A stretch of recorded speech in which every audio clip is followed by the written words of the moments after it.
चुनाव आयोग द्वारा तृणमूल कांग्रेस सुप्रीमो ममता बनर्जी के चुनाव प्रचार पर 24 घंटे रोक लगाने के बाद ममता बनर्जी चुनाव आयोग के फैसले के विरोध में गांधी मूर्ति के सामने धरना पर बैठी। उनके समर्थन में फालाकाटा ब्लॉक तृणमूल युवा कांग्रेस की ओर से फालाकाटा ब्लॉक बीडीओ कार्यालय में धरना प्रदर्शन किया गया।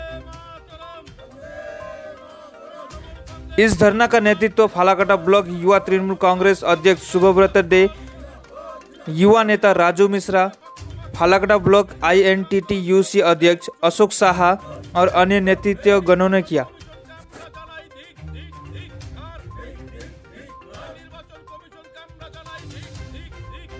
के 24 ঘন্টার জন্য বিরত করা হয়েছে।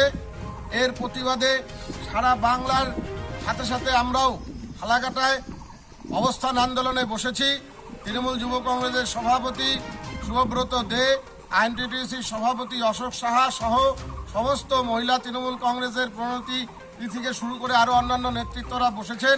ফালাকাটা সহ পশ্চিমবঙ্গের সমস্ত জায়গায় বিজেপি এই নির্বাচনের নামে কেন্দ্রীয় বাহিনীকে সামনে রেখে যে নির্বাচনে সন্ত্রাসের বাতাবরণ করছে তার বিরুদ্ধে আজকের আমাদের এই ধর্ণা। এখন এই ধর্ণা সভায় সংক্ষিপ্তভাবে এই ধর্ণার বক্তব্য তুলে ধরার জন্য আমি INTTUC সভাপতি মাননীয় শ্রী অশোক। আজকে সারা বাংলার নির্বাচন একটা প্রহসনের সৃষ্টি করেছে নির্বাচন কমিশন।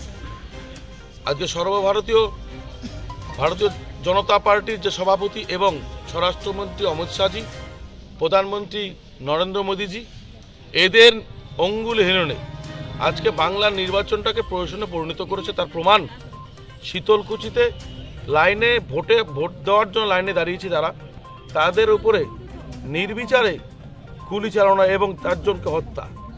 এর সাথে সাথে সারা বাংলায় নির্বাচন কমিশনের যে সন্ত্রাস, নির্বাচন কমিশনের নির্দেশে যে সন্ত্রাস এবং নেত্রীকে 24 ঘন্টার জন্য সাসপেন্ড করেছেন প্রচারের দিক দিয়ে। আমরা বলতে চাই যে দিলীপ ঘোষ রাজ্য সভাপতি, তার যে বক্তব্য, সায়ন্তন বসুর যে বক্তব্য বা অন্যান্য নেতৃত্বরা যে বক্তব্য ভারতীয় জনতা পার্টি, তাদের বিরুদ্ধে কোনো আইনানুগ ব্যবস্থা নেই। আর নেত্রীর প্রতি আইনানুগ ব্যবস্থা নির্বাচন কমিশন নিয়েছে, এটা পক্ষপাতমূলক আচরণ। আমরা এর বিরুদ্ধে প্রতিবাদ এবং নেত্রীর কণ্ঠরোধ করে রাখা যায়নি, যাবে না।